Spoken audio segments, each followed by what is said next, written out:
नमस्कार दोस्तों, स्वागत है आपका भक्ति मंत्र में। दोस्तों, यह तो हम सभी जानते हैं, शनि न्याय के देवता हैं। हमारे कर्मों का फल देने का पूरा कार्यभार शनि देव पर ही है। लेकिन कई लोग शनि देव को एक बुरे देवता के रूप में देखते हैं, जो गलत है। शनि देव अगर किसी को उसके बुरे कार्यों की सजा देते हैं तो उसके अच्छे कार्यों के लिए उसका फल भी देते हैं। शनि महान है, उनकी छत्र छाया में आए हर इंसान का कल्याण होता है। आज मैं शनि देव के व्रत विधि और कथा बताने वाली हूँ। यह पूजा और व्रत शनि देव को प्रसन्न करने हेतु होता है। शनिवार का व्रत यूं तो आप वर्ष के किसी भी शनिवार के दिन से शुरू कर सकते हैं, परंतु श्रावण मास में शनिवार का व्रत प्रारंभ करना अति मंगलकारी है। शनिवार के दिन प्रातः ब्रह्म मुहूर्त में स्नान करके शनि देव की प्रतिमा की विधि सहित पूजन करनी चाहिए। शनि भक्तों को इस दिन शनि मंदिर में जाकर शनि देव को नीले लाजवंती का फूल, तिल, तेल, गुड़ अर्पण करना चाहिए। शनि देव के नाम से दीप जलाना चाहिए। काला तिल, तेल, काला वस्त्र, काली उड़द शनि देव को अत्यंत प्रिय है। शनिवार के दिन शनि देव की पूजा के पश्चात उनसे अपने अपराधों एवं जाने अनजाने में जो भी आपसे पाप कर्म हुआ हो उसके लिए क्षमा याचना करनी चाहिए। शनि महाराज की पूजा के पश्चात राहु और केतु की पूजा भी करनी चाहिए। इस दिन शनि भक्तों को पीपल में जल डालना चाहिए और पीपल में सूत्र बांधकर 7 बार परिक्रमा करनी चाहिए। शनिवार के दिन भक्तों को शनि महाराज के नाम से व्रत रखना चाहिए। तो चलिए अब शनि व्रत कथा देखते हैं। एक समय सभी नवग्रहों सूर्य, चंद्र, मंगल, बुध, बृहस्पति, शुक्र, शनि, राहु और केतु में विवाद छिड़ गया कि इनमें से सबसे बड़ा कौन है। सभी आपस में लड़ने लगे और कोई निर्णय ना होने पर देवराज इंद्र के पास निर्णय कराने पहुंचे। इंद्र इससे घबरा गए और इस निर्णय को देने में अपनी असमर्थता जताई, परंतु उन्होंने कहा कि इस समय पृथ्वी पर राजा विक्रमादित्य हैं, जो कि अति न्यायप्रिय हैं, वे ही इसका निर्णय कर सकते हैं। सभी ग्रह एक साथ राजा विक्रमादित्य के पास पहुंचे और अपना विवाद बताया। साथ ही निर्णय के लिए कहा। राजा इस समस्या से अति चिंतित हो उठे, क्योंकि वे जानते थे कि जिस किसी को भी छोटा बताया वही कुपित हो उठेगा। तब राजा को एक उपाय सूझा। उन्होंने सुवर्ण, रजत, कांस्य, पीतल, सीसा, रागा, जस्ता, अभ्रक और लौह से 9 सिंहासन बनवाए और उन्हें इसी क्रम में रख दिया। फिर उन सब से निवेदन किया कि आप सभी अपने अपने सिंहासन पर स्थान ग्रहण करें। जो अंतिम सिंहासन पर बैठेगा वही सबसे छोटा होगा। इस अनुसार लौह सिंहासन सबसे बाद में होने के कारण शनि देव सबसे बाद में बैठे तो वही सबसे छोटे कहलाए। उन्होंने सोचा कि राजा ने यह जानबूझकर किया है।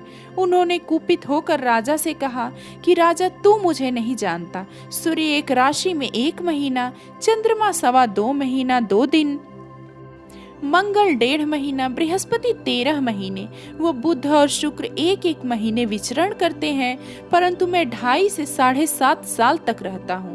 बड़े बड़ों का मैंने विनाश किया है। श्री राम की 7.5 आने पर उन्हें वनवास हो गया। रावण की आने पर उसकी लंका को बंदरों की सेना से परास्त होना पड़ा। अब तुम सावधान रहना। ऐसा कहकर कुपित होते हुए शनि देव वहां से चले गए। अन्य देवता खुशी खुशी चले गए। कुछ समय बाद राजा की 7.5 आई। तब शनि देव घोड़ों के सौदागर बनकर वहां आए। उनके साथ कई अच्छे अच्छे घोड़े थे। राजा ने यह समाचार सुना तो अपने अश्वपाल को अच्छे घोड़े खरीदने की आज्ञा दी। उसने कई अच्छे घोड़े खरीदे। वह एक सर्वोत्तम घोड़े को राजा को सवारी हेतु दिया। राजा ज्यों ही उस पर बैठा, वह घोड़ा सरपट वन की ओर भागा। भीषण वन में पहुंचकर वह अंतर्ध्यान हो गया और राजा भूखा प्यासा भटकता रहा। तब एक ग्वाले ने उसे पानी पिलाया। राजा ने प्रसन्न होकर उसे अपनी अंगूठी दी। वह अंगूठी देकर राजा नगर को चल दिया और वहां अपना नाम उज्जैन निवासी वीका बताया। वहां एक सेठ की दुकान से उसने जल पिया और कुछ विश्राम भी किया। भाग्यवश उस दिन सेठ की बड़ी बिक्री हुई। सेठ उसे खाना खिलाने के लिए अपने घर ले गया। वहां उसने एक खूंटी पर देखा कि एक हार टंगा है, जिसे खूंटी निगल रही है। थोड़ी ही देर में पूरा हार गायब था। तब सेठ ने आने पर देखा कि हार गायब है। उसने समझा कि वीका ने ही उसे चुराया है। उसने वीका को कोतवाल के पास पकड़वा दिया। फिर राजा ने भी उसे चोर समझकर हाथ पैर कटवा दिए। वह चौरंगिया बन गया और नगर के बाहर फेंकवा दिया गया। वहां से एक तेली निकल रहा था जिसे दया आई और उसने वीका को अपनी गाड़ी में बिठा लिया। वह अपनी जीभ से बैलों को हाँकने लगा। कुछ काल बाद राजा की शनि दशा समाप्त हो गई। वर्षा काल आने पर वह मल्हार गाने लगा। तब वह जिस नगर में था वहां की राजकुमारी मन भावनी को वह इतना भाया कि उसने मन ही मन प्रण कर लिया कि वह उस राग गाने वाले से ही विवाह करेगी। उसने दासी को ढूंढने भेजा। दासी ने बताया कि वह एक चौरंगिया है, परंतु राजकुमारी नहीं मानी। अगले ही दिन से उठते ही वह अनशन पर बैठ गई कि विवाह करेगी तो उसी से। उसे बहुत समझाने पर भी जब वह नहीं मानी तो राजा ने उस तेली को बुला भेजा और विवाह की तैयारी करने को कहा। फिर उसका विवाह राजकुमारी से हो गया। तब एक दिन सोते हुए स्वप्न में शनि देव ने राजा से कहा कि राजन देखो, तुमने मुझे छोटा बताकर कितना दुख झेला है। तब राजा ने उनसे क्षमा मांगी और प्रार्थना की कि हे शनि देव, जैसा दुख मुझे दिया है किसी और को ना दे। शनि देव मान गए और कहा कि जो मेरी कथा और व्रत कहेगा उसे मेरी दशा में कोई दुख नहीं होगा।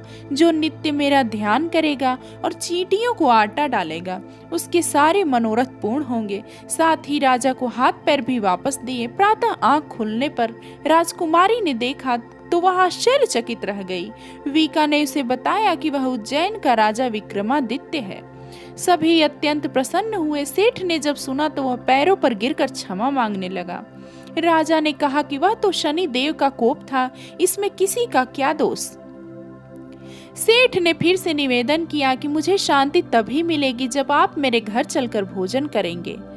सेठ ने अपने घर नाना प्रकार के व्यंजनों से राजा का सत्कार किया। साथ ही सबने देखा कि जो खूंटी हार निगल गई थी वहीं अब उसे उगल रही थी। सेठ ने अनेक मोहरे देकर राजा का धन्यवाद किया और अपनी कन्या श्रीकंबरी से पाणी ग्रहण का निवेदन किया। राजा ने सहर्ष स्वीकार कर लिया। कुछ समय बाद राजा दोनों रानियों के साथ उज्जैन नगरी को चले। वहां पुरवासियों ने सीमा पर ही उनका स्वागत किया। सारे नगर में दीपमाला हुई, सबने खुशी मनाई। राजा ने घोषणा किया कि मैंने शनि देव को सबसे छोटा बताया था, जबकि असल में वही सर्वोपरि है। तब से सारे राज्य में शनि देव की पूजा होने लगी। दोस्तों, उम्मीद करती हूँ कि आपको ये जानकारी अच्छी लगी होगी। अगर आप मेरे चैनल पर नए हैं तो मेरे चैनल को सब्सक्राइब जरूर करें, जिससे आने वाली वीडियो सबसे पहले आपको मिले। मिलते हैं अगले वीडियो में, तब तक के लिए नमस्कार।